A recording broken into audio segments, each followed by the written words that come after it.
بسم اللہ الرحمن الرحیم۔ آگ کا منظر بے حد خوفناک تھا۔ شعلے توقع سے کہیں زیادہ اونچے جا رہے تھے اور دور دور تک پھیل گئے اور پھیلتے ہی چلے جا رہے تھے۔ گھوڑوں اور اونٹوں نے سارے شہر میں قیامت برپا کر رکھی تھی۔ سارا شہر جاگ اٹھا تھا۔ گلیوں میں، سڑکوں پر اور میدانوں میں ان جانوروں نے اس قدر دہشت پھیلا دی تھی کہ لوگ بدک کر گھروں میں بیٹھ گئے تھے، اور آگ نے جو دہشت پھیلائی تھی اس سے بعض لوگ گھروں سے بھاگنے کی تیاریاں کرنے لگے تھے۔ افراتفری اور بھگدڑ مچی ہوئی تھی۔ سلطان ایوبی کے جاسوس بھی وہاں موجود تھے۔ وہ عقل مند اور موقع شناس تھے۔ انہوں نے آگ، بھاگتے دوڑتے جانور اور افراتفری دیکھی تو یہ معلوم کیے بغیر کہ یہ معاملہ کیا ہے، یہ مشہور کر دیا کہ صلاح الدین ایوبی کی فوجیں شہر میں داخل ہو گئی ہیں اور شہر کو آگ لگا رہی ہیں۔ یہ افواہ مسلمانوں کے لیے حوصلہ افزا تھی۔ عیسائیوں اور یہودیوں کے ہوش اڑ گئے۔ یہ افواہ آگ کی طرح سارے شہر میں پھیل گئی۔ غیر مسلموں نے بھاگنا شروع کر دیا۔ صلیبی حکمران اور اعلیٰ حکام آگے کی جگہ پہنچے تو وہاں کوئی انسان نہیں تھا۔ انہوں نے بھی یہی سمجھا کہ مسلمانوں کی فوج قلعے میں کہیں نقب لگا کر اندر آ گئی ہے۔ انہوں نے فوج کو قلعے کے دفاع کے لیے جنگی ترتیب میں فوراً چلے جانے کا حکم دے دیا اور اسی فوج کے کچھ حصے کو قلعے کے باہر جانے کو کہا۔ 2-3 کمانڈر دوڑ کر قلعے کی دیوار پر چڑھے اور باہر دیکھا۔ باہر خاموشی تھی، کسی طرف سے حملہ نہیں ہوا تھا۔ قلعے کا عقبی دروازہ کھول دیا گیا تاکہ فوج باہر جا سکے۔ رات کے وقت قلعے کا دروازہ نہیں کھولا جاتا تھا، لیکن اس خیال سے دروازہ کھول دیا گیا تھا کہ سلطان ایوبی کا کوئی جانباز دستہ اندر آ گیا ہے جس نے بھگدڑ مچا دی ہے۔ یہ باہر کے حملے کا پیش خیمہ تھا۔ فوج آ رہی ہوگی۔ اس فوج کو شہر سے دور روکنے کے لیے صلیبیوں نے رات کو ہی فوج باہر بھیج دی تھی اور دروازہ کھولنے کا خطرہ مول لے لیا تھا۔ یہ فیصلہ دراصل گھبراہٹ میں کیا گیا تھا اور یہ ایک غلط فیصلہ تھا۔ بعض غیر مسلموں نے جو عقبی دروازے کے قریب تھے دیکھ لیا کہ وہ دروازہ کھل گیا ہے۔ وہ اندھا دھند دروازے کی طرف بھاگے۔ انہیں دیکھ کر دوسرے شہری بھی ان کے پیچھے گئے۔ وہاں سے فوج گزر رہی تھی۔ شہریوں کا سیلاب آ گیا جسے کوئی روک نہ سکا۔ آگ پھیلتی جا رہی تھی۔ گھوڑا گاڑیوں کے قریب ہی رسد کی بوریوں کے انبار تھے۔ بہت سا دیگر اقسام کا سامان بھی پڑا ہوا تھا۔ آگ پر قابو پانا ضروری تھا۔ شہری گھروں میں چھپ گئے تھے یا بھاگ رہے تھے۔ یہ کام فوج کر سکتی تھی۔ فوج کی کچھ نفری کو بلا لیا گیا اور اس کے ساتھ ہی کسی کو ان مسلمان قیدیوں کا خیال آ گیا جو بیگار کیمپ میں پڑے ہوئے تھے۔ فوراً حکم دیا گیا کہ قیدیوں کو اس اعلان کے ساتھ لے آؤ کہ وہ آگ پر قابو پا لیں تو انہیں صبح کے وقت رہا کر دیا جائے گا۔ قیدی باہر کے شور سے جاگ اٹھے تھے اور سنتری انہیں ڈنڈے مار مار کر سو جانے کو کہہ رہے تھے۔ اتنے میں حکم آ گیا کہ قیدیوں کو پانی لانے اور آگ پر پھینکنے کے لیے لے چلو۔ رہائی کا اعلان بھی کیا گیا۔ ان میں آفاق بھی تھا۔ اس کا جسم ٹھنڈا ہو کر اور زیادہ دکھنے لگا تھا۔ اس نے ایک قیدی سے کہا، صلیبیوں کی ساری سلطنت جل جائے، میں آگ بجھانے نہیں جاؤں گا۔ پاگل نہ بنو، ایک قیدی نے اسے کہا۔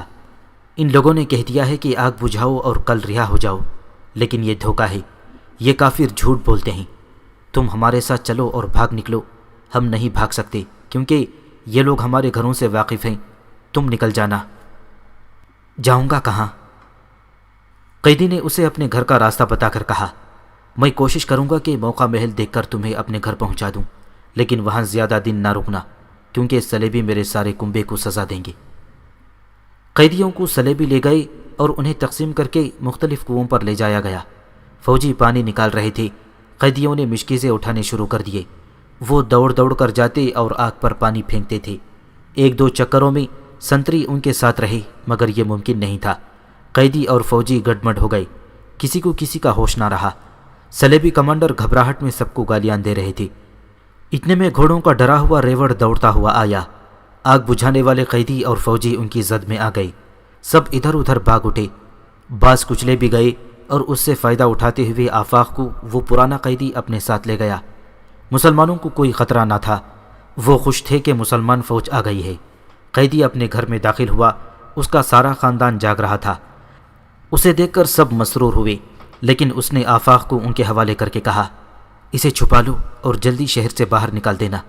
میں نہیں رک سکتا۔ صلیبیوں نے کل رہائی کا وعدہ کیا ہے۔ اسے ابھی کوئی نہیں جانتا۔ اگر میں یہاں رک گیا تو شاید کبھی بھی رہائی نہیں ملے گی۔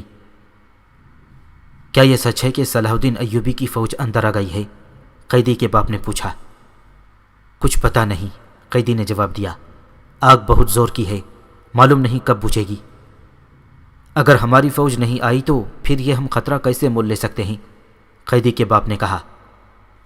یہ آدمی خود ہی نکل جائے گا، قیدی نے کہا۔ یہ کل یہاں سے نکل جائے گا، اس کا ہمیں کوئی خطرہ نہیں، قیدی کے باپ نے کہا۔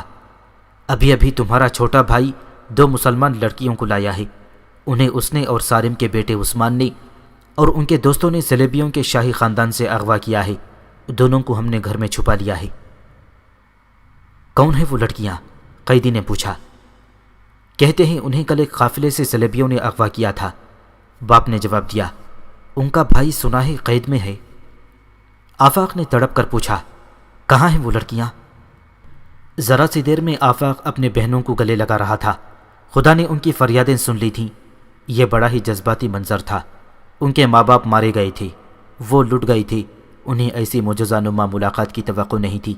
جس قیدی کا یہ گھر تھا وہ دوڑ کر باہر نکل گیا۔ وہ قید سے بھاگنا نہیں چاہتا تھا۔ اس کا چھوٹا بھائی برجیس اور عثمان سالم کے ساتھ تھا۔ وہ لڑکیوں کو گھر چھوڑ کر کہیں چلا گیا تھا۔ وہ اچانک آ گیا۔ اس نے لڑکیوں سے کہا، فوراً اٹھو، شہر سے نکلنے کا موقع پیدا ہو گیا ہے۔ آفاق کے متعلق اسے بتایا گیا کہ وہ ان لڑکیوں کا بھائی ہے اور قید سے فرار ہو کر آیا ہے۔ اس نے آفاق کو بھی اپنے ساتھ لیا اور باہر لے گیا۔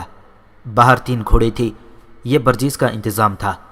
اس نے دونوں بہنوں کو گھوڑوں پر سوار کیا اور جب تیسرے گھوڑے پر خود سوار ہونے لگا تو اسے آفاق کے متعلق بتایا گیا۔ اس نے آفاق کو تیسرے گھوڑے پر سوار کرا دیا اور خود چل پڑا۔ اس نے اتنا ہی کہا، خدا حافظ دوستوں، زندہ رہے تو پھر ملیں گے، اور وہ دوڑ پڑا۔ وہ شہر کے عقبی دروازے کی طرف جا رہا تھا، جہاں سے ڈرے ہوئے شہریوں کا جلوس باہر کو بھاگا جا رہا تھا۔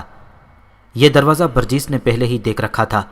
شہر سے نکلنے کا موقع پیدا ہو گیا تھا۔ اس نے کہیں سے 3 گھوڑے پکڑے اور لے آیا۔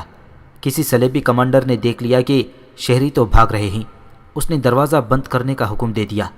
برجیس جب وہاں پہنچا تو دروازہ آہستہ آہستہ بند ہو رہا تھا اور شہریوں کا ایک ہجوم دروازے میں پھنس گیا تھا۔ ایک واویلا برپا تھا۔ برجیس نے چلانا شروع کر دیا، پیچھے سے فوج آ رہی ہے، دروازہ کھول دو، بھاگو، مسلمان آ رہے ہیں۔ ہجوم نے آگے کو زور لگایا تو بند ہوتے ہوتے دروازہ کھل گیا۔ انسان رکے ہوئے دریا کی طرح بند توڑ کر نکل گئے۔ باہر نکل کر برجیس نے آفاق سے کہا کہ کسی ایک بہن کے پیچھے سوار ہو جاؤ۔ اگر میں تمہارے ساتھ سوار ہوا تو ایک گھوڑے پر 2 مردوں کا وزن زیادہ ہو جائے گا، ہمارا سفر لمبا ہے۔ آفاق ایک بہن کے پیچھے سوار ہو گیا۔ دوسری سے اس نے کہا کہ وہ سواری سے ڈرے نہیں، گھوڑا اسے گرائے گا نہیں۔ انہوں نے گھوڑے دوڑا دیے۔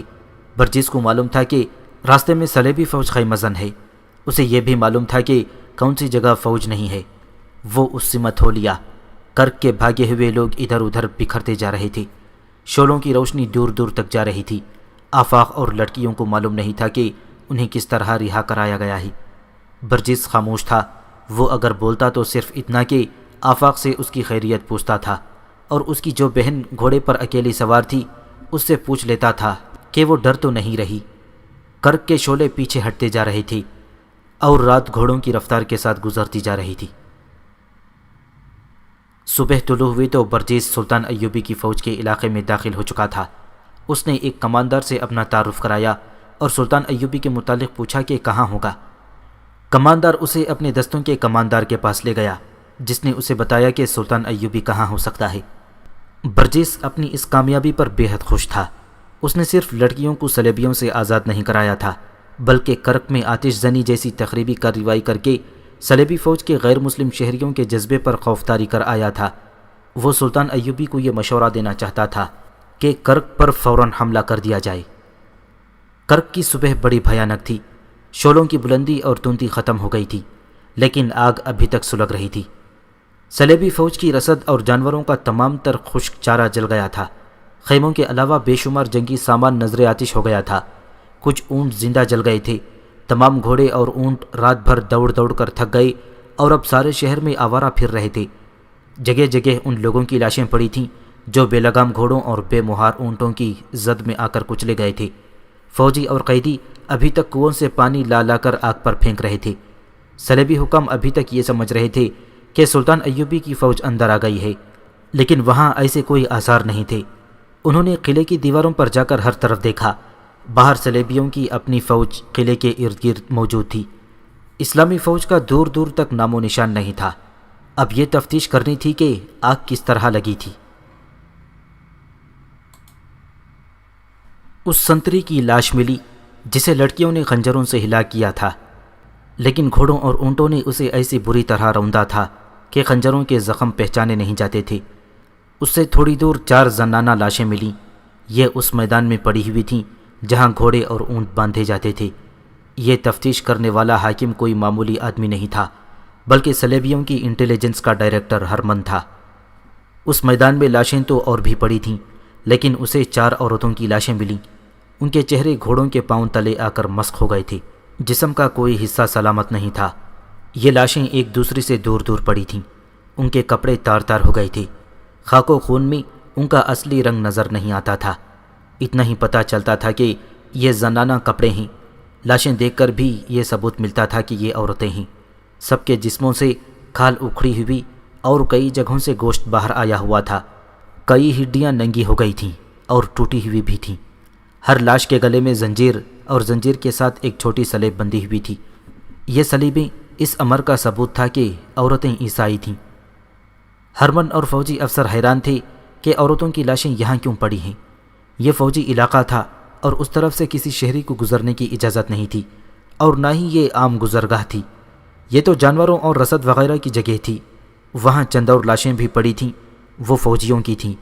عورتیں رات کے وقت ادھر کیوں آئیں؟ اس سوال کا جواب دینے والا کوئی نہ تھا۔ صرف قیاس آرائی کی جا سکتی تھی، جو کہ کی گئی۔ کہا گیا کہ فوجی پیشہ ور عورتوں کو ادھر لے آئے ہوں گے، مگر اصل مسئلہ تو یہ تھا کہ آگ کس طرح لگی۔ شہر کے مسلمانوں پر شک کیا جا سکتا تھا، لیکن مجرموں کا سراغ لگانا آسان نہیں تھا۔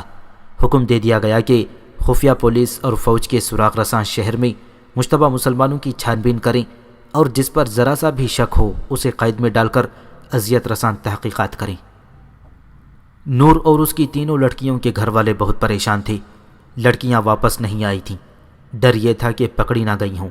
انہوں نے اپنا فرض مکمل کامیابی سے ادا کیا تھا، لیکن وہ ابھی تک لاپتہ تھیں۔ عثمان صارم اور اس کے دوست ان تماشائیوں کے ہجوم میں جا کھڑے ہوئے جو آتش زدہ جگہ کھڑے تھے۔ وہاں انہیں پتہ چلا کہ 4 عورتوں کی لاشیں ملی ہیں۔ تھوڑی دیر بعد اعلان ہوا کہ 4 عورتوں کی لاشیں فلاں جگہ رکھ دی گئی ہیں۔ تمام شہری انہیں دیکھ کر پہچاننے کی کوشش کریں۔ تماشائیوں کا ہجوم ادھر چلا گیا۔ عثمان صارم اور اس کے دوستوں نے اکٹھی رکھی ہوئی 4 لاشوں کو دیکھا۔ ان کی سلیبیں ان کے سینوں پر رکھی گئی تھیں۔ کوئی بھی کسی لاش کو پہچان نہ سکا۔ پہچانے کے لیے وہاں کچھ تھا ہی نہیں۔ چہروں سے بھی کھال اتری ہوئی تھی۔ بعض کے چہرے اندر کو پچک گئے تھے۔ عثمان صارم کے آنسو نکل آئے۔ وہ تماشائیوں میں سے نکل گیا۔ اس کے دوست بھی اس سے جا ملے۔ ان سب کو معلوم تھا کہ یہ لاشیں کن کی ہیں۔ ان میں ایک عثمان صارم کی بہن نور کی لاش تھی۔ باقی 3 لاشیں اس کی سہیلیوں کی تھیں۔ چاروں رات کو اپنا فرض ادا کر کے شہید ہو گئی تھیں۔ ان کی شہادت کا عینی شاہد کوئی بھی نہیں تھا۔ لاشوں کی حالت جو کہانی بیان کرتی تھی وہ کچھ اس طرح ہو سکتی تھی کہ ان لڑکیوں نے سنتری کو ہلا کر کے آگ لگائی، بعد میں گھوڑوں کے رسے کاٹے اور انہی گھوڑوں کی بھگدڑ کی زد میں آ گئیں۔ معلوم نہیں کتنے سو گھوڑے اور اونٹ لاشوں کو رونتے رہے۔ 2 لڑکیوں کی عصمت بچانے کے لیے 4 لڑکیاں قربان ہو گئیں۔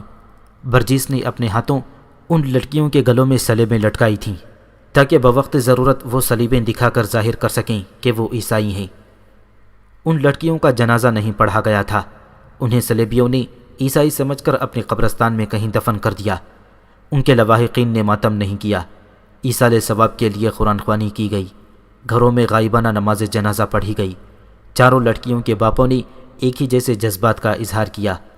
انہوں نے کہا کہ اسلام کے نام پر وہ 4 بیٹے قربان کرنے کو تیار ہیں، مگر ان سے جو قربانی لی جانے لگی وہ بڑی ہی اذیت ناک تھی۔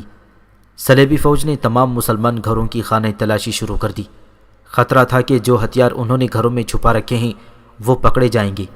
سب نے ہتھیار اندرونی کمروں کی فرش کھود کر دبا دیے۔ دوسرا خطرہ یہ تھا کہ جو 4 لڑکیاں شہید ہو گئی تھیں ان کے متعلق جواب دینا مشکل تھا کہ کہاں چلی گئی ہیں۔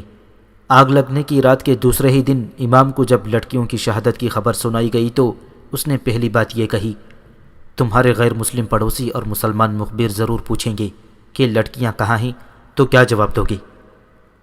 امام دانش مند اور دور اندیش انسان تھا۔ اس نے گہری سوچ کے بعد کہا، چاروں لڑکیوں کے باپ اور بھائی میرے ساتھ آئیں۔ وہ آ گئے تو اس نے سب کو ایک طریقہ بتایا اور کچھ باتیں ذہن نشین کرائیں۔ وہ سب کو سلیبیوں کی انتظامیہ کے دفتر میں لے گیا اور وہاں کے سب سے بڑے حاکم سے ملاقات کی اجازت لے کر بڑے غصے اور جذباتی لہجے میں کہا، میں ان لوگوں کا امام ہوں، یہ میرے پاس فریاد لے کر آئے ہیں کہ رات آگ لگی تو یہ سب آگ بجھانے کے لیے اٹھ دوڑے۔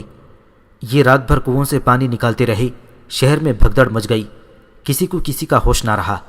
یہ لوگ صبح کے وقت گھروں کو گئے تو انہیں پتہ چلا کہ آپ کی فوج کے کچھ آدمی ان کے گھروں میں گھس گئے اور ان کی کنواری لڑکیاں اٹھا کر لے گئے ہیں۔ ہماری 4 لڑکیاں لاپتہ ہیں۔ ہماری فوج پر الزام لگانے سے پہلے سوچ لو۔ صلیبی حاکم نے روب سے کہا، جناب میں مذہبی پیشوا ہوں۔ امام نے کہا، میں آپ کو یہ بتانا چاہتا ہوں کہ آپ ہمیں دھتکار سکتے ہیں اور اپنی فوج کو بے گناہ کہہ سکتے ہیں، لیکن خدا سے آپ کوئی اچھا برا عمل نہیں چھپا سکتے۔ آپ ہمارے حاکم ہیں، خدا تو نہیں۔ ان لوگوں نے آپ کی فوج کو نقصان سے بچانے کے لیے ساری رات آگ سے لڑائی لڑی۔ آپ انہیں یہ صلاح دے رہے ہیں کہ یہ بھی تسلیم نہیں کرنا چاہتے کہ ان کی لڑکیوں کو آپ کے فوجی اٹھا کر لے گئے ہیں۔ کچھ دیر کی بحث کے بعد حاکم نے انہیں کہا کہ ان لڑکیوں کو تلاش کیا جائے گا۔ امام اس سے یہی کہلوانا چاہتا تھا۔ باہر آ کر جب وہ واپسی کے لیے چلے تو امام نے سب سے کہا کہ اب یہی مشہور کر دو کہ رات ان کی لڑکیاں اغوا ہو گئی ہیں۔ چنانچہ یہی مشہور کر دیا گیا۔ ان کے پڑوس میں رہنے والے غیر مسلموں نے یقین کر لیا۔ رات شہر کی حالت ہی ایسی تھی کہ لوٹ مار اور اغوا آسانی سے کی جا سکتی تھی۔ برجیز سلطان ایوبی کے خیمے میں بیٹھا تھا۔ آفاق کی مرہم پٹی سلطان ایوبی کا جراح کر چکا تھا۔ آفاق کی دونوں بہنیں بھی خیمے میں بیٹھی تھیں۔ برجیز رات کا کارنامہ سنا چکا تھا۔ سلطان ایوبی بار بار لڑکیوں کو دیکھتا تھا، ہر بار اس کی آنکھیں سرخ ہو جاتی تھیں۔ برجیز نے کہا کہ وہ کرک کو ایسی افراتفری اور بھگدڑ میں چھوڑ آیا ہے کہ فوری طور پر حملہ کیا جائے تو حملہ کامیاب ہو سکتا ہے۔ شہر میں فوجوں کے لیے رسد نہیں رہی، جانوروں کے لیے چارہ نہیں رہا، جانور ڈرے ہوئے ہیں، شہر پر خوف طاری ہے، فوج بھی ڈری ہوئی ہے۔ سلطان ایوبی گہری سوچ میں کھو گیا۔ بہت دیر بعد اس نے سر اٹھایا اور اپنے نائبین اور مشیروں کو بلوایا۔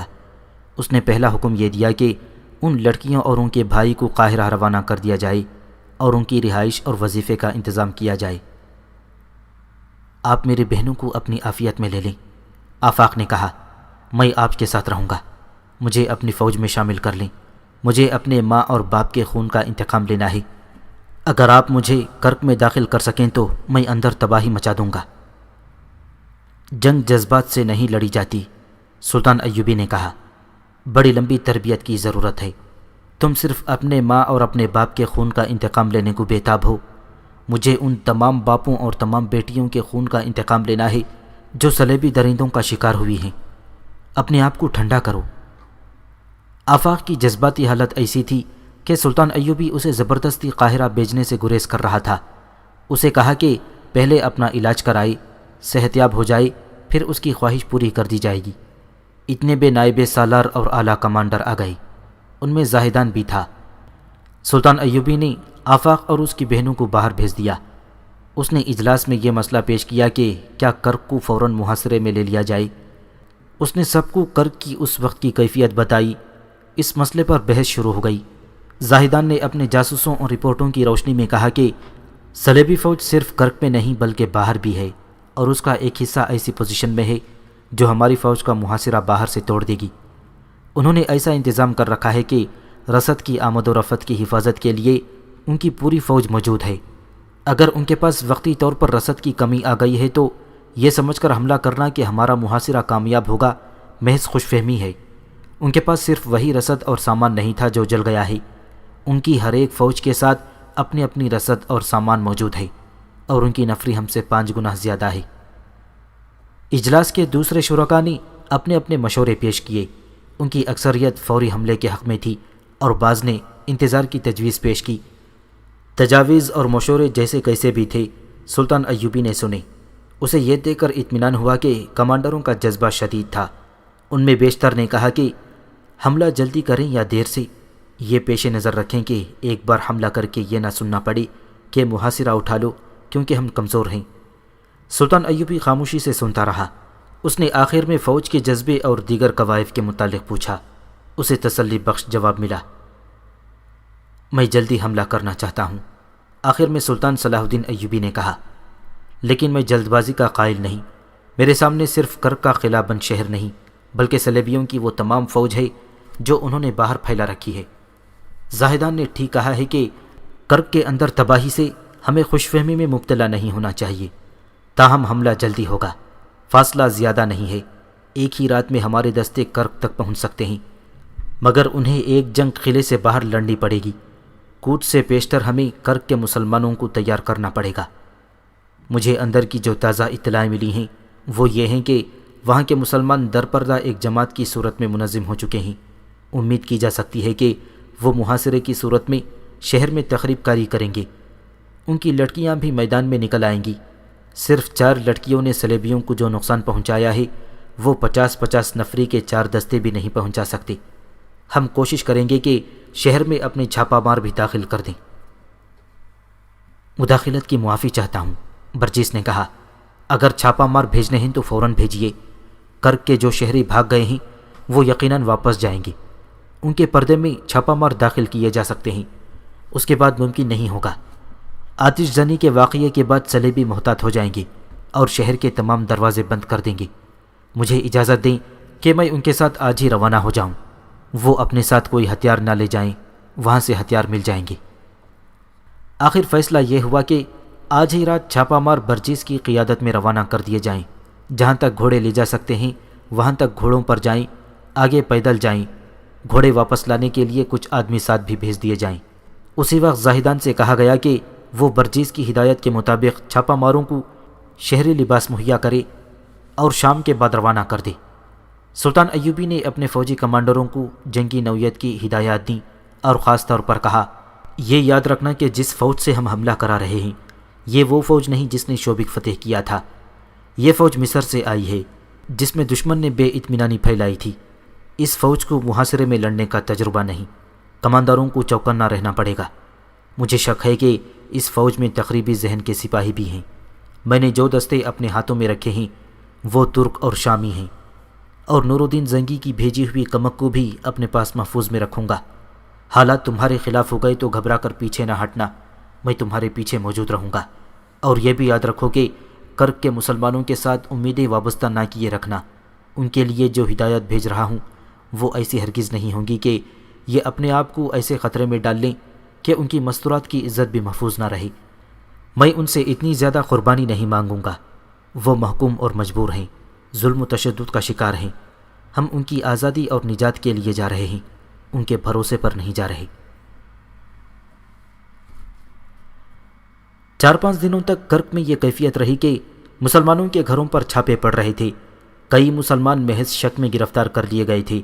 بیگار کیمپ کے جن قیدیوں کو اس وعدے پر آگ بجھانے کے لیے لے گئے تھے کہ انہیں رہا کر دیا جائے گا، انہیں رہا نہیں کیا گیا تھا۔ صلیبیوں نے مظالم کا ایک نیا دور شروع کر دیا تھا۔ ان کا نقصان معمولی نہیں تھا۔ وہ جانتے تھے کہ مسلمانوں کے سوا یہ دلیرانہ تخریب کاری اور کوئی نہیں کر سکتا۔ گرفتار ہونے والوں میں عثمان سالم کے 2 دوست بھی تھے جو لڑکیوں کو رہا کرانے کے لیے ان کے ساتھ تھے۔ انہیں درندوں کی طرح اذیتیں دی جا رہی تھیں۔ صلیبی بربریت کی حدوں سے بھی آگے نکل گئے تھے، مگر انہیں کوئی سراغ نہیں مل رہا تھا۔ صرف یہ 2 کم عمر لڑکے تھے جن کے سینوں میں سوراخ تھا، لیکن ان کی زبانیں بند تھیں، ان کے جسموں میں کچھ نہیں رہا تھا۔ چکر شکنجے میں کس کس کر اور جھٹکے دے دے کر ان کے جوڑ الگ کر دیے گئے تھے، لیکن لڑکے خاموش تھے۔ آخر خود ہرمن قید خانے میں گیا۔ اس کی توجہ بھی ان 2 لڑکوں پر تھی۔ اسے مسلمان مخبروں نے بتایا تھا کہ آتش زنی میں ان 2 لڑکوں کا بھی ہاتھ ہے۔ مسلمان مخبر 2 تھے، دونوں ان لڑکوں کے پڑوسی تھے۔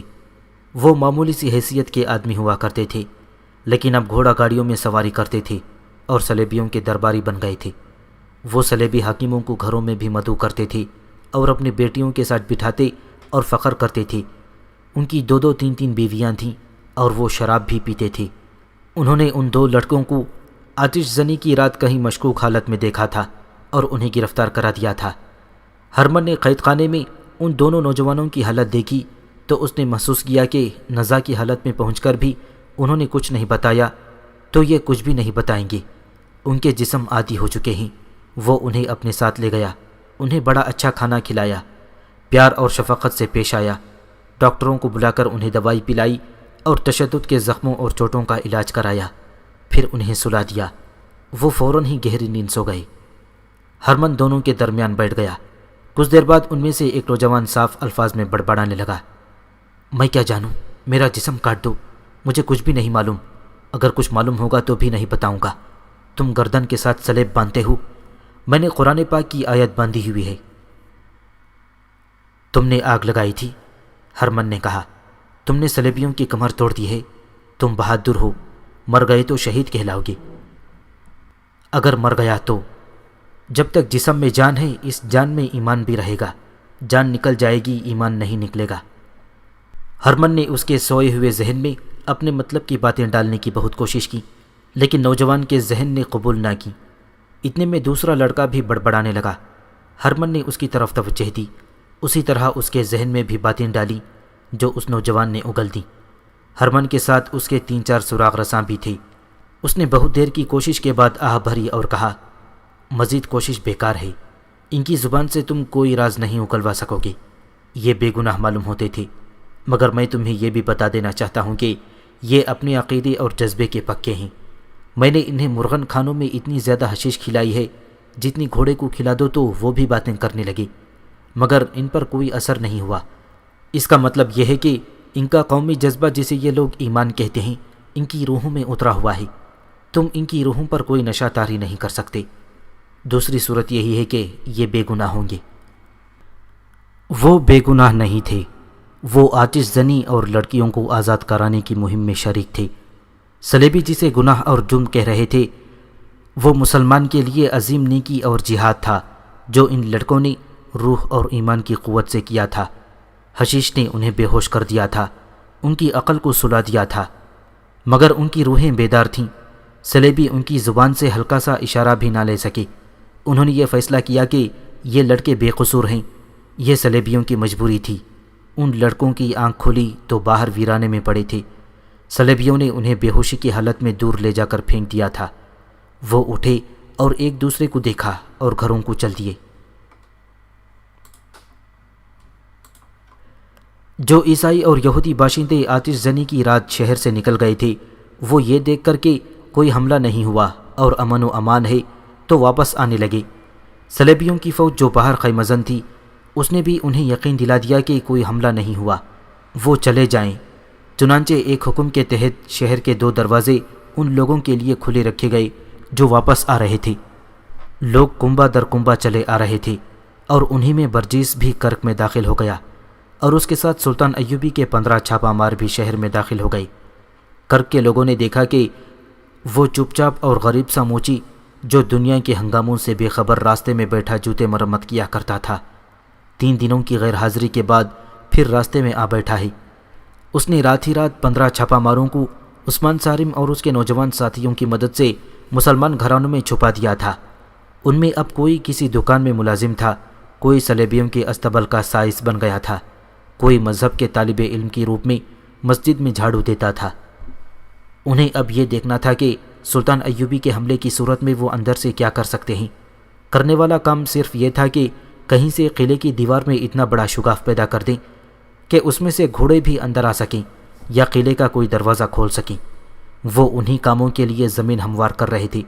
عثمان صارم نے اپنے نوجوان جماعت میں اضافہ کر لیا تھا، لڑکیاں بھی تیار ہو گئی تھیں، مگر رینی الیگزینڈر سائے کی طرح عثمان صارم کے ساتھ لگی ہوئی تھی، اسے راستے میں روک لیتی تھی، اس کے گھر چلی جاتی تھی۔ اور ایک روز اس نے عثمان صارم سے پوچھا، عثمان، نور کہاں ہے؟ تمہاری قوم کے کسی گنہگار کے پاس۔ عثمان صارم نے جل کر جواب دیا، اس پر اللہ کی لعنت۔ رحمت کہو عثمان، رینی نے کہا، تم ہمارے خلاف لڑ کر مرنے والوں کو شہید کہا کرتے ہو، نور شہید ہو گئی ہے۔ عثمان صارم چکرا گیا، اسے کوئی جواب نہ بن پڑا۔ اور ان 2 لڑکیوں کو اٹھانے والوں میں تم بھی تھے، رینی نے کہا، لیکن تم ابھی تک گرفتار نہیں ہوئے۔ میں نے کہا تھا نا کہ تمہاری قید اور آزادی کے درمیان میرا وجود حائل ہے۔ کہو اور کتنی قربانی مانگتے ہو؟ عثمان صارم آخر نوجوان تھا، جسم میں جتنا جوش اور جذبہ تھا اتنی عقل نہیں تھی۔ وہ دانشمند نہیں تھا۔ رینی کی باتوں نے اسے پریشان کر دیا۔ اس نے جھنجھلا کر پوچھا، رینی تم چاہتی کیا ہو؟ ایک یہ کہ میری محبت قبول کر لو، رینی نے جواب دیا۔ دوسرا یہ کہ ان زمیندوز حرکتوں سے باز آ جاؤ۔ تم اپنی قوم اور اپنی حکومت سے محبت کرتی ہو، عثمان صارم نے کہا۔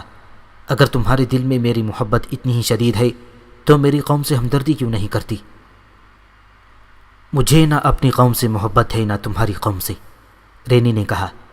میں تمہیں خطرناک کارروائیوں سے صرف اس لیے روک رہی ہوں کہ تم مارے جاؤ گے، حاصل کچھ بھی نہ ہوگا۔ میں جذباتی نہیں، حقیقت کی بات کر رہی ہوں۔ سلطان ایوبی کرک فتح نہیں کر سکے گا۔ اپنے باپ کی بتائی ہوئی باتوں کے مطابق بات کر رہی ہوں۔ جنگ محاصرے کی نہیں ہوگی، باہر کرک سے دور ہوگی۔ ہمارے کمانڈر سلطان ایوبی کی چالیں سمجھ گئے ہیں۔ شوبک کی شکست سے انہوں نے سبق حاصل کر لیا ہے۔ اب کرک کے محاصرے کی نوبت ہی نہیں آئے گی۔ اگر تم لوگوں نے شہر کے اندر سے کوئی کارروائی کی تو اس کا نتیجہ یہی ہوگا کہ مارے جاؤ گے یا گرفتار ہو کر باقی عمر ناقابل برداشت اذیتوں میں گزار دو گے۔ میں تمہیں صرف زندہ اور سلامت دیکھنا چاہتی ہوں۔ عثمان صارم سر جھکائے ہوئے وہاں سے چل پڑا۔ اسے رینی کی آواز سنائی دی، سوچو عثمان، سوچو۔ میری باتیں ایک غیر قوم لڑکی کی باتیں سمجھ کر ذہن سے نہ اتار دینا۔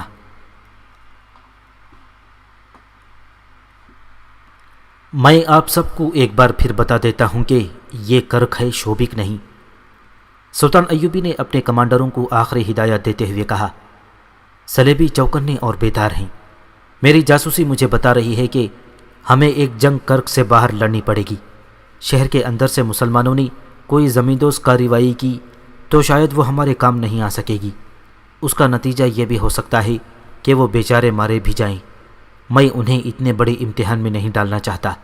انہیں بچانے کی ایک ہی صورت یہ ہے کہ حملہ تیز اور بہت سخت کرو۔ ایسے ہی چند اور ضروری احکامات کے بعد سلطان ایوبی نے اس فوج کو کوچ کا حکم دے دیا جسے کرک کا محاصرہ کرنا تھا۔ کوچ سورج غروب ہونے کے بعد کیا گیا۔ فاصلہ زیادہ نہیں تھا۔ صبح طلوع ہونے تک فوج کرک کے مضافات میں پہنچ گئی، جہاں سے محاصرے کی ترتیب میں آگے بڑھی۔ اس فوج کے سالار کے لیے یہ ایک عجوبہ تھا کہ راستے میں اسے صلیبیوں کا کوئی ایک دستہ بھی نظر نہ آیا۔ اسے بتایا گیا تھا کہ صلیبیوں نے باہر بھی فوج قائمزن کر رکھی ہے۔ اسے ایسے راستے سے بھیجا گیا تھا جس طرف صلیبیوں کی فوج نہیں تھی۔ پھر بھی مزاحمت ضروری تھی جو بالکل ہی نہ ہوئی۔ مسلمانوں کی اس فوج نے قلعے کا محاصرہ کر لیا۔ قلعے کی دیواروں سے تیروں کی بارش برسنے لگی۔ سلطان ایوبی کی فوج نے اس کے جواب میں کوئی شدید کارروائی نہ کی۔ اس کے کماندار ادھر ادھر سے دیواروں پر چڑھنے یا نقب لگانے یا کسی دروازے کو توڑ کر اندر جانے کے امکانات دیکھتے پھر رہے تھے۔ انہوں نے تیر اندازوں کو بھی خاموش رکھا۔ ان کے ساتھ وہ جاسوس تھے جو شہر سے واقف تھے۔ وہ انہیں بتا رہے تھے کہ اندر کوئی سی اہم جگہ کہاں ہے۔ شہر کے اندر ابھی کسی کو خبر نہیں ملی تھی کہ سلطان ایوبی کی فوج نے قلعے کا محاصرہ کر لیا ہے، لیکن یہ محاصرہ ابھی مکمل نہیں تھا۔ عقب ابھی خالی تھا جہاں 2 دروازے تھے۔ اچانک قلعے کے اندر فوجی علاقے میں آگ برسنے لگی۔ یہ آتش گیر مادے والی ہانڈیاں تھیں جو سلطان ایوبی کی ایجاد تھی۔ یہ منجنیقوں سے اندر پھینکی جا رہی تھیں۔ شہر کے لوگوں نے دیکھا کہ ان کی فوج قلعے کی دیوار پر چڑھ گئی ہے اور باہر کو تیر پر تیر چلا رہی تھی۔ شہر میں خوف و ہراس پھیل گیا۔ عیسائی اور یہودی باشندے گھروں میں دبک کر بیٹھ گئے۔ مسلمان باشندے دعاؤں میں مصروف ہو گئے۔ وہ سلطان ایوبی کی فتح کی دعائیں مانگ رہے تھے۔ کچھ مسلمان ایسے تھے جو دعاؤں کے ساتھ بڑی خطرناک سرگرمیوں میں مصروف تھے۔ یہ وہاں کے نوجوان تھے جن میں لڑکیاں بھی تھیں، اور ان میں سلطان ایوبی کے 15 چھاپہ مار بھی تھے۔ شہر کی افراتفری سے فائدہ اٹھاتے ہوئے وہ کہیں اکٹھے ہو گئے ہیں اور قلعے کے بڑے دروازے کو اندر سے کھولنے یا توڑنے کے لیے تیار ہو گئے ہیں۔ دروازہ بہت مضبوط اور موٹی لکڑی کا تھا جس پر لوہے کی موٹی موٹی پتریاں بھی مڑی ہوئی تھیں۔ اسے توڑنا آسان نہیں تھا۔ باہر سے مسلمان فوج نے دروازے پر منجنیقوں سے ہانڈیاں پھینکیں۔ یہ دوسری قسم کی تھیں۔ یہ ٹوٹتی تھیں تو ان میں سے سیاہ مادہ بکھر جاتا تھا۔ جس پر فلیتے والے آتشین تیر چلائے جاتے تو سیال مادے کو آگ لگ جاتی تھی۔ اس طریقے سے دروازے کو آگ لگائی گئی، لیکن لوہے نے لکڑی کو نہ جلنے دیا۔ دروازہ بہت ہی مضبوط تھا۔ اوپر سے سلیبیوں نے وہ تیر برسانے شروع کر دیے جو بہت دور تک جاتے تھے۔ یہ منجنیقوں تک پہنچ گئے، جن سے کئی آدمی زخمی اور شہید ہو گئے۔ اس خطرے سے بچنے کے لیے منجنیقیں پیچھے کر لی گئیں اور آگ پھینکنے کا طریقہ ناکام ہو گیا۔ آخر مسلمان تیر اندازوں کو حکم دیا گیا کہ قلعے کی دیواروں پر جو دشمن کے سپاہی ہیں ان پر تیر برسائیں۔ سارا دن دونوں طرف سے تیر اندازی ہوتی رہی۔ ہوا میں صرف تیر اڑتے نظر آتے تھے۔ صلیبی دفاعی پوزیشنوں میں تھے اور دیواروں کی بلندی پر بھی تھے، اس لیے زیادہ نقصان مسلمان فوج کا ہو رہا تھا۔ مسلمانوں کے نقب زن جو قلعوں کی دیواریں توڑنے کے ماہر تھے، ہر طرف گھوم پھر کر دیکھ رہے تھے کہ دیوار میں کہاں شگاف ڈالا جا سکتا ہے۔ وہاں چاروں طرف سے اتنے تیر آ رہے تھے کہ دیوار کے قریب جانا خودکشی کے برابر تھا۔ شام سے کچھ دیر پہلے نقب زنوں کے 8 آدمیوں کی ایک جماعت آگے بڑھی۔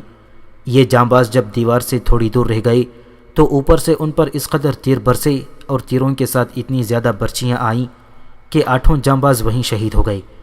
ایک ایک کے جسم میں کئی تیر اور برچیاں لگیں۔ رات کا پہلا پہر تھا۔ رینی اپنے گھر میں تھی۔ اس کا باپ تھکا ہوا تھا۔ یہ کہہ کر سو گیا کہ جلدی جاگ اٹھے گا کیونکہ رات کو بھی اسے کام پر جانا ہے۔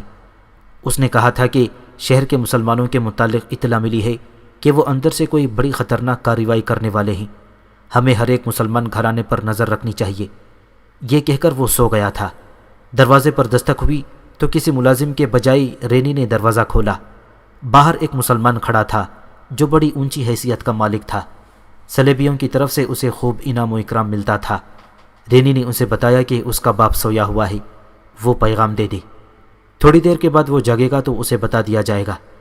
مسلمان نے کہا کہ وہ خود بات کرنا چاہتا ہے، بات بہت اہم اور نازک ہے۔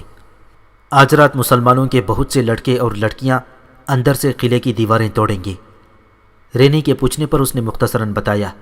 اس نے کہا، میں نے ان کا ہمدرد اور ساتھی بن کر یہ راز حاصل کیا ہے۔ مجھے یہ بھی پتا ہے کہ ان میں باہر سے آئے ہوئے چھاپا مار بھی ہیں، اور نیا انکشاف یہ ہے کہ وہ غریب موچی جو راستے میں بیٹھا رہتا ہے وہ سلطان ایوبی کا بھیجا ہوا جاسوس ہے اور اس کا نام برجیس ہے۔ میں تمہارے والد کو یہ خبر دینا چاہتا ہوں تاکہ ان لوگوں کو پھانسنے کے لیے گھات لگائی جائے۔ رینی نے چند ایک مسلمان نوجوانوں کے نام لے کر عثمان سالم کا بھی نام پوچھ لیا۔ کیا یہ لڑکے بھی اس مہم میں شامل ہیں؟ سالم کا بیٹا عثمان تو اس گروہ کا سرغنہ ہے، مسلمان مخبر نے بتایا، اور ان کا سب سے بڑا سرغنہ امام راضی ہے۔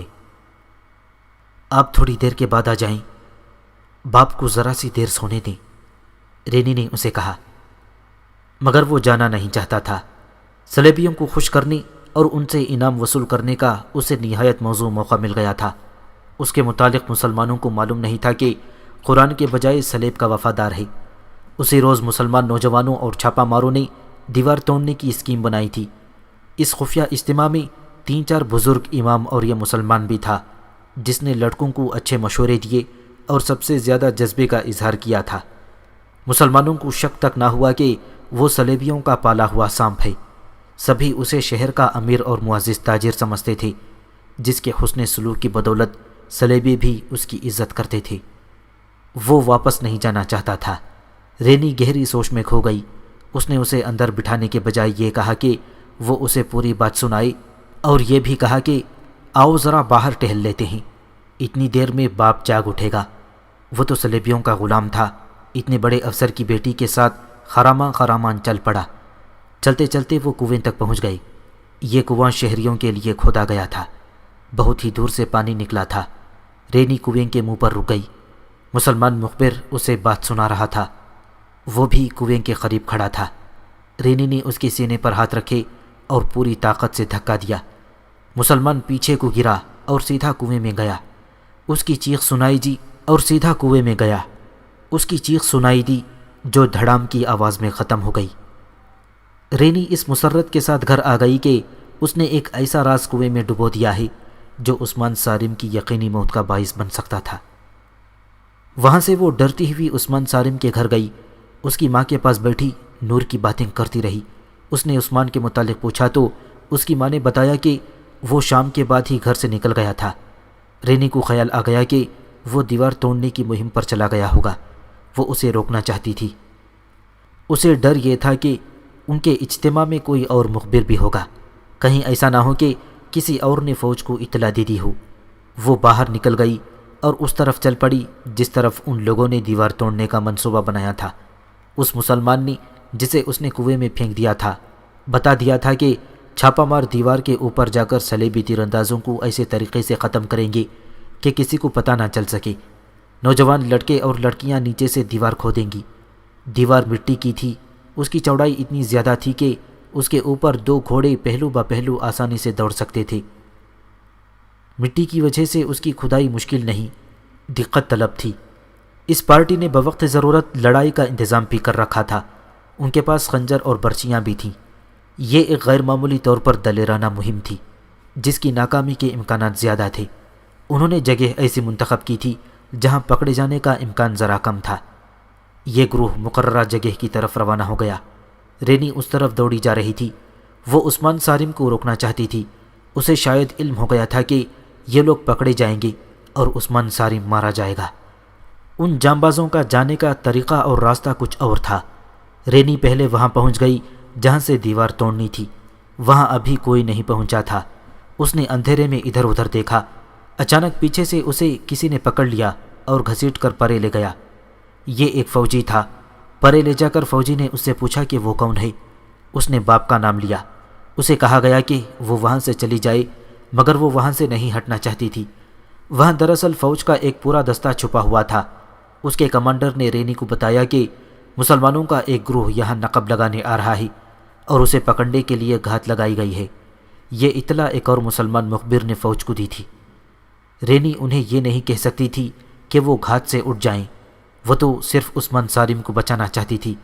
اس مسلمان نوجوان کی محبت نے اس کی عقل پر پردہ ڈال دیا تھا۔ اتنے میں ایک فوجی نے کہا، اطلاع غلط نہیں تھی، وہ آ رہے ہیں۔ رینی تڑپ اٹھی۔ اس نے چلا کر کہا، عثمان واپس چلے جاؤ۔ دستے کے کمانڈر نے اس کے منہ پر ہاتھ رکھ دیا اور کہا، یہ بدبخت جاسوس معلوم ہوتی ہے، اسے گرفتار کر لو۔ لیکن گرفتاری کی انہیں مہلت نہ ملی کیونکہ کچھ دور سے شور شرابہ سنائی دینے لگا تھا۔ جانبازوں کی یہ پارٹی سیدھی گھات میں آ گئی تھی۔ صلیبیوں کے دستے کی تعداد زیادہ تھی۔ پیشتر اس کے جانباز سنبھلتے وہ گھیرے میں آ چکے تھے۔ مشعلیں جل اٹھیں جن کی روشنی میں جانباز صاف نظر آنے لگے تھے۔ ان کے پاس کھدائی کا سامان تھا، برچیاں اور خنجر تھے۔ بھاگ نکلنے کی کوئی صورت نہیں تھی۔ ان میں 11 لڑکیاں تھیں۔ صلیبی کمانڈر نے بآواز بلند کہا، لڑکیوں کو زندہ پکڑو۔ چھاپہ ماروں میں سے کسی نے کہا، مجاہدوں بھاگنا نہیں، ایک ایک لڑکی کو ساتھ رکھو۔ اور جو معرکہ لڑا گیا وہ بڑا ہی خون ریز تھا۔ چھاپہ مار تو تربیت یافتہ لڑاکے تھے، خوب لڑے، لیکن لڑکوں اور لڑکیوں نے صلیبیوں کو حیران کر دیا۔ لڑکیاں ڈرنے کے بجائے نوجوانوں کو للکار رہی تھیں۔ انہیں زندہ پکڑنے کی کوشش میں متعدد صلیبی ان کے خنجروں کا شکار ہو گئے، مگر صلیبی تعداد میں زیادہ تھے۔ چونکہ یہ معرکہ قلعے میں لڑا جا رہا تھا، اس لیے صلیبی فوج کے 2 دستے آ گئے۔ اس معرکے میں ایک نسوانی آواز بار بار سنائی دیتی تھی، عثمان نکل جاؤ، عثمان تم نکل جاؤ۔ یہ رینی کی آواز تھی۔ اس وقت تک عثمان لڑ رہا تھا۔ اس کے سامنے ایک صلیبی آیا۔ عثمان کے پاس خنجر تھا اور صلیبی کے پاس تلوار۔ اچانک اس صلیبی کی پیٹھ میں ایک خنجر داخل ہو گیا۔ یہ رینی کا خنجر تھا۔ ایک اور صلیبی نے اسے للکارا۔ اس نے مرے ہوئے صلیبی کی تلوار اٹھا لی اور مقابلے پر اتر آئی۔ عثمان صارم اس کی مدد کے لیے آگے بڑھا، لیکن کسی صلیبی کی تلوار نے اسے شہید کر دیا۔ کچھ دیر بعد جانبازوں میں صرف 2 لڑکیاں زندہ رہیں۔ وہ اکٹھی تھیں اور بہت سے صلیبیوں کے گھیرے میں آ گئیں۔ گھیرا تنگ ہو رہا تھا۔ انہیں کہا گیا کہ وہ خنجر پھینک دیں۔ دونوں نے ایک دوسرے کی طرف دیکھا۔ دونوں نے بیک وقت اپنا اپنا خنجر اپنے اپنے دل میں رکھا اور دوسرے لمحے انہوں نے خنجر اپنے دلوں میں اتار دیے۔ رینی کو زخمی کر کے پکڑ لیا گیا تھا۔ اس نے بعد میں پاگل پن کی کیفیت میں بیان دیا کہ وہ اس اسکیم کو ناکام کر کے عثمان صارم کو بچانا چاہتی تھی۔ قلعے کی دیوار توڑنے کی امید ختم ہو گئی۔ شہر کے اندر مسلمانوں کی تخریب کاری بھی ختم ہو گئی۔ مسلمانوں کی قیادت کرنے والے جانباز شہید ہو چکے تھے۔ برجیز بھی شہید ہو چکا تھا۔ لیکن سلطان ایوبی کی امیدیں صرف ان سرفروشوں کے ساتھ وابستہ نہیں تھیں وہ قلعے سر کرنا جانتا تھا۔ ابھی تو محاصرے کا دوسرا دن تھا، مگر اب کے صلیبیوں نے بھی قسم کھا لی تھی کہ وہ کرک کا قلعہ سلطان ایوبی کو نہیں دیں گے۔